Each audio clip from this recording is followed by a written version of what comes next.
व्यापारी ने कहा, मैंने उस राजा की लाश को उतारकर कुएं का पानी उसके मुंह में डाला तो वह एक वीर योद्धा की तरह जीवित हो उठा और उसने तलवार के वार से दैत्य का सिर काट दिया।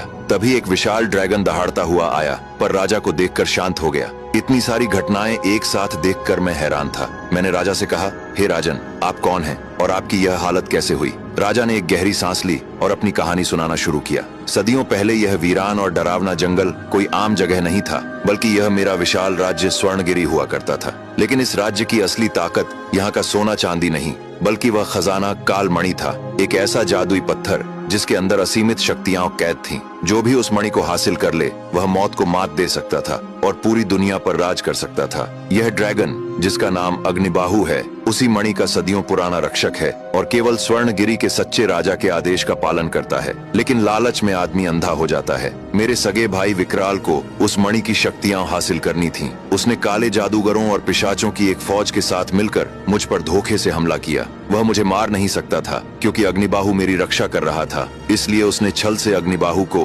पिशाची जादू कर मंत्रमुग्ध नींद में सुला दिया और मुझ पर एक भयानक काला श्राप लगा दिया। उसने मेरी आत्मा को मेरे ही शरीर में कैद कर मुझे यहाँ पेड़ से लटका दिया। यह पिशाच जिसे मैंने अभी मारा है उसी का पहरेदार था, जो सदियों से मेरी शक्तियां सोख रहा था। वह डायन जिससे तुम बचकर आए हो, वह भी विकराल की ही दासी है। लेकिन तुमने मुझे फिर से नया जीवन दिया है। जब तुमने उस पिशाच की नजर बचाकर यह चमत्कारी जल मेरे सूखे गले में डाला तो विकराल का सदियों पुराना श्राप टूट गया। मेरे जीवित होते ही अग्निबाहु भी अपनी जादुई नींद से जाग गया। फिर राजा ने मेरे कंधे पर हाथ रखते हुए कहा, मुसाफिर, तुम उस खजाने के हकदार हो, उसे तुम ले जाओ। लेकिन इतने बड़े खजाने को अकेले ले जाना संभव नहीं है। पास ही एक राज्य है, वहाँ जाकर राजा से सैनिक और सवारी ले आओ ताकि तुम पूरा खजाना ले जा सको। अब मैं चलता हूँ। इतना कहकर वह राजा ड्रैगन पर सवार होकर चला गया। मैं पास ही बसे एक राज्य में गया। वहाँ का राजा बहुत सज्जन था। उसने मेरा अतिथि की तरह सत्कार किया। लेकिन मैंने एक अजीब चीज देखी। उसकी एक अत्यंत सुंदर बेटी थी।